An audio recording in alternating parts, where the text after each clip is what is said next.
And there will be sign in the sun and the moon and the stars, and on the earth distress of nations with perplexity, and the sea and the waves roaring, men's hearts failing them from fear and the expectation of those things which are coming to the earth. This is all in anticipation of the coming of the Son of Man. For the powers of the heavens will be shaken. That's in John 21:25 to 27. I bring this up because I woke up to that verse, men's hearts failing them from fear. And we're living in a world that is full of people dying suddenly from heart failure, heart attacks, strokes. And a lot of people are wondering why. There's things going on every day. There is conspiring that goes on to create fear. There's psychological operations. If you look into like wartime, you'll hear generals and politicians even talking about some of these things, usually behind closed doors, about the psyops that go on. Those aren't strictly for times of war against foreign enemies. Those are being used at home, right here, against humanity.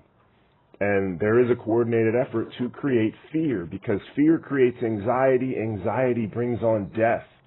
It's the opposite of faith. If you ever think about the placebo effect in clinical trials and studies, they give half of the people the drug that they're testing and then the other half placebo. And quite often there was equal success rate because there's a chemical reaction in the brain. There's something to believing that what you're taking is going to heal you. Your body responds accordingly. Now we know in Scripture, Hebrews 11:1, that faith is the assurance of what we hope for and certainty of what we do not see. It's the same way in the placebo effect. But with that said, the reverse is true. When fear is created day in and day out, it's a psychological operation to bring out the worst in our body. We expect the worst, and the opposite of faith happens. When we have faith that good things will happen, even during bad times, we will persevere, especially when we're talking about eternal with the hope of the Lord inside. But this world is full of organized chaos, creating fear and anxiety. Now again, anxiety is fear. It's the activation of the fight or flight system, which is the system that your body uses to react to fear responses.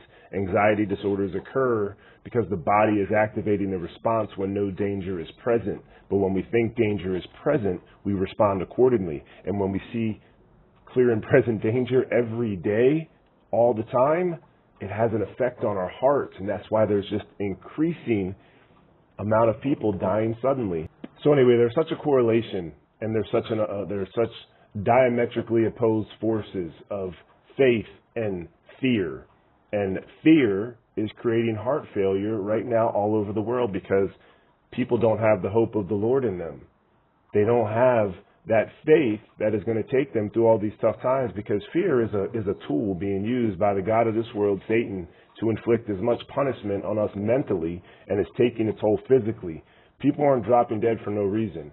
There was aspects. Fear created a false solution for them and a false hope that is now in conjunction. The fear and the perceived solutions to that fear is having a widespread detrimental effect on people's health and damaging their hearts, their cardiovascular systems. And it's impossible to deny. We're seeing it everywhere. And I just pray that people that are being overcome by fear would look to the Lord, would pray to God, make yourself real, and begin to fill yourself with Scripture and things that can eliminate that fear. God conquered death on the cross, so we don't need to fear sudden death. And the fear creates that fear response. But Jesus killed all of that. Jesus took all of that with him on the cross. So I pray this finds you well. Have a great rest of your weekend. God bless.